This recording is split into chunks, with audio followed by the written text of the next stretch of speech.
What mistakes have we made in our freelance career? Coming up.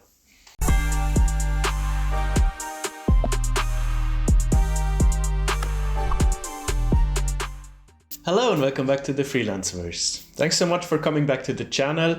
Today I'm here with Belinda Grace Fischer, aka B. B, are you there? Hi Annie, happy to be here. Very nice to have you here. We want to share our 3 mistakes each today that we made in our careers, so you don't have to actually make them as well, so you can learn from them. So we have 6 mistakes planned. B, are you ready? Sure, let's get started. All right, why don't you go ahead and start things off with mistake number 1. Okay, so the number 1 mistake that I made early on in my freelance journey, I would say for the first maybe 2 years-ish, is I was spreading myself too thin with my marketing because I was doing it all, being everywhere in terms of social media. I tried all the social media platforms. I did email marketing at the time. I felt like video was a big thing. I had to do that. And it just became too much. Now, I'm not saying that you shouldn't try different things if you're not sure. I feel like that's a good thing to do in the very beginning. Or even if you're a generalist and you want to be everywhere and just kind of give a little bit of your effort and energy and time to each platform and that works for you, that can work. What I learned for me though was that it was just too much. I was burning myself out and I wasn't being the best version of me on each of those marketing channels.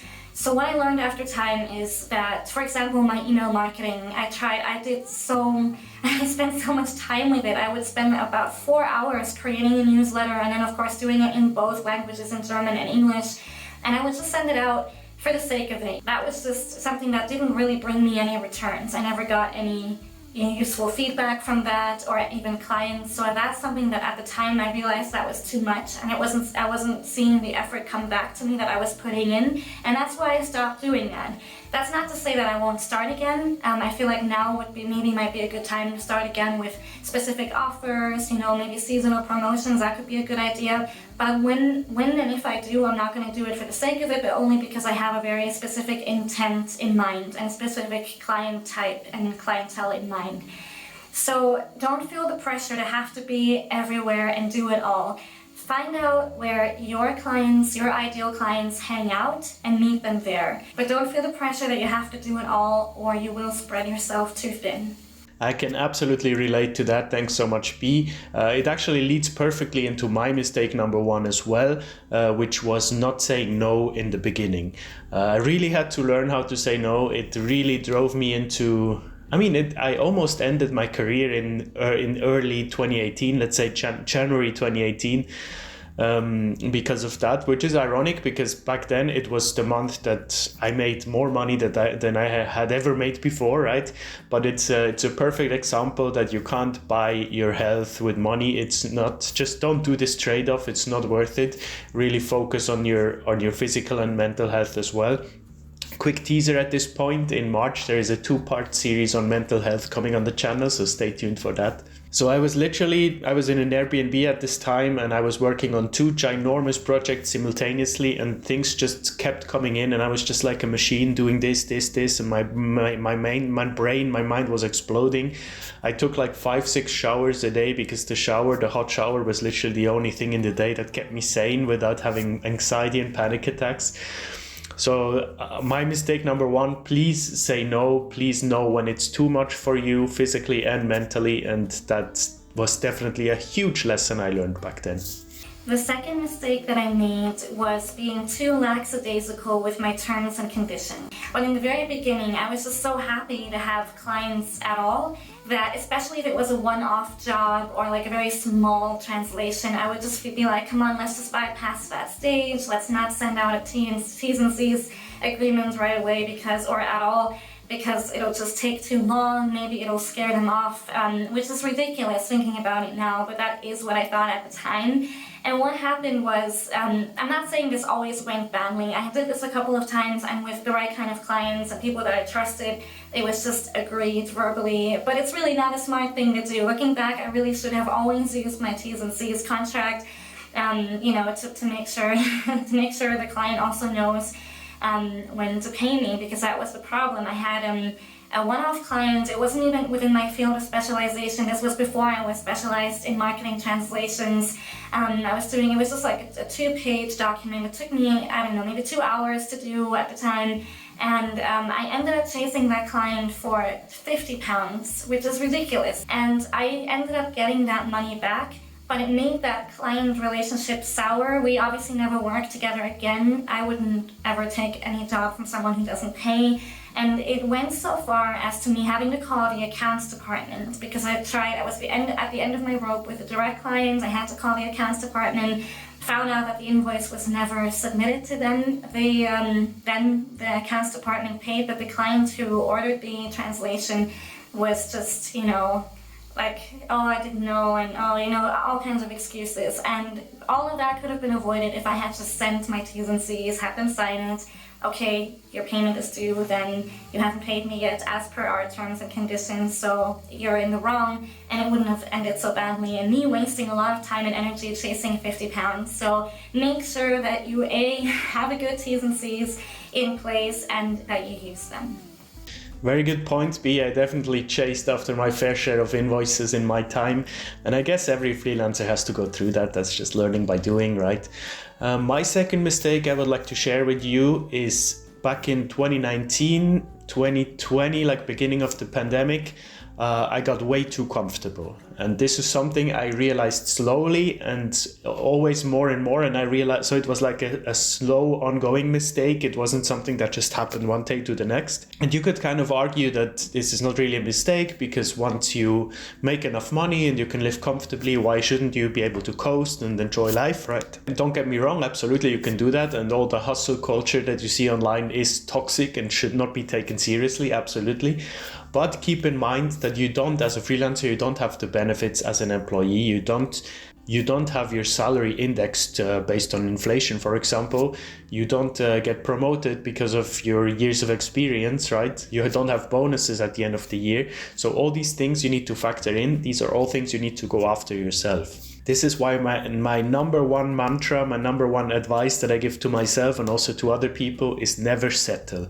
Even if you're happy, never settle. There's always more you can do. But just keep it positive, right? Don't push yourself. I need to do more.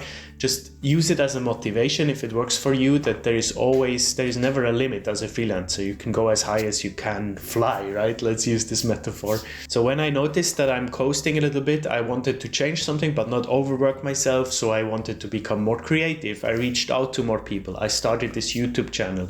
I made a new website. I made flyers and literally drove through the whole of Switzerland and put the flyers up at university. I raised my rates with existing clients, very important point. And now 3 to 4 years later, I'm so happy I had this realization. And otherwise I would probably have lost motivation and gave up my job at that point. So definitely never settle. The third mistake that I made in the beginning of my freelance career, or actually well into it for years and years, was trying to figure it all out on my own. As freelancers, we do work mostly on our own, usually from home or from like co-working spaces, coffee shops, you name it. And a lot of what we do is really up to us. And we don't have a boss, we are our own boss. We don't really have colleagues that we can just slide over and ask something. We are responsible for our own stuff. That doesn't mean though that we have to do it all without outside help. And it took me far too long to realize this. And I wasted a lot of time reading blog posts, watching videos, you name it, on just generic freelance advice. And I know that people who write this, and I've also written posts and all kinds of help about this, it's all well-meaning, but none of it is specific to you and your circumstance. So what I would recommend to combat this, to stop wasting a lot of time and get the help that you need, is to reach out to trusted colleagues, people who you already know, who you know have your best interest at heart. Ask them for their advice, and sometimes, more often than not, they'd be really happy to help out. And B, you may want to consider working with a coach or mentor. This could be within a group setting or even one-on-one. I've done this before. One was a 6-month group business coaching that I really loved. I really enjoyed the interactions. I felt like there was a lot of support in that group, and it did help me get some clarity and focus in my business. And then the other one that was super helpful was one-on-one sessions. I think it was 3 or 4 specific to my translation business. The good thing about mentoring and coaching is, yes, you pay for it. If you pay money, your brain automatically, and you allot that time, like an hour a week or a month or however you decide to do it with your mentor, your coach, your brain really focuses and wants to get more out of that. So you are automatically on a really good path to making the most out of the service and actually taking advice and taking action. Because that doesn't usually happen with listening to a 1-hour podcast, which can be great, or watching a video, reading a blog post. All of that can get you inspired and also take some sort of action. But with one-to-one mentoring or group mentoring, you will get more specific, customized to you advice and actionable tips. And that will just save you so much time researching on your own. And I know that it really helped me, and I'm now in the very fortunate position where I'm also working as a mentor with other freelance translators to improve their marketing methods and strategies. Amazing point, as always. Thank you very much for sharing your third mistake. I have the same mindset as you. You can't do everything on your own. But then there were always in the past, there have been very big projects that I had to turn down because I couldn't physically do them on my own, right? And I didn't want to put all my other clients on the back burner and just work on one client. I wanted to be available for everyone. So these big potential jobs I always turned down. And then like a year ago or something came in and it was so lucrative. I mean, yeah, I saw the dollar signs and I was just, okay, I need to make this work. I accepted it, and I thought, I wanted to branch out anyways in a bit and just finding new people to work with, for example. And I thought I just accept this job and then I figure it out. I collaborate with people that can help me translate this. And I had no experience in vetting, in testing, and in choosing freelancers, right? And I messed up very much. I chose very badly. They told me they were specialized, but obviously they weren't. The client wasn't happy. I wasn't happy. I got sick from it. I lost money. I lost time on it, but it was a big learning curve. I will definitely never do that again. Or if I will do it, I will vet people very carefully. So if you do work with people, please make the wise decisions and don't jeopardize your health, your mental health, and potentially your clients with bad decisions on who to work with. There you go. These are our 6 mistakes that we made and that you guys can learn from. Thanks so much for coming on the channel. Thank you for checking out our video. If you do have any questions, I'd be happy to help. You can find my email address and my LinkedIn in the description. And just feel free to reach out and ask away. Have a good one. Bye. Let me know in the comments if you have experienced your own mistakes that people can learn from. I'm always curious to read that. And I see you next Monday with the next video. Bye-bye.